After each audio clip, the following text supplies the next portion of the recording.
अस्सलाम वालेकुम दोस्तों, ये नज़ारा देख लीजिए। यहाँ पर भी अगर आपके दिल में शक और शुबा हो जी कि हमने पेटी का माल नहीं लेके जाना, तो कुल्ला अनार आपके लिए दस्तयाब है होल सेल रेट पे, दड़ियों के हिसाब से। जो आपके गली मोहल्ले में दुकानदार होते हैं ना, यही से ख़रीदारी करते हैं, ठीक है। दड़ियों के हिसाब से ये रेडिया शेडिया देख रहे हो जी, ये मुख्तलिफ छोटे छोटे स्टॉल्स लगे हुए हैं जी। ओ भाई साहब, ये क्या रेट है?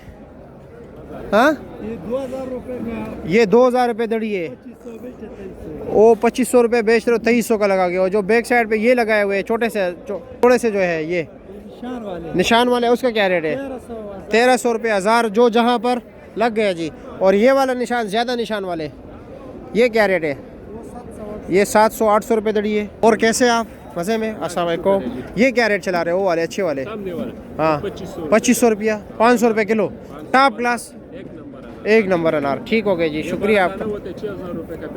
अच्छा जी, ओके जी, शुक्रिया।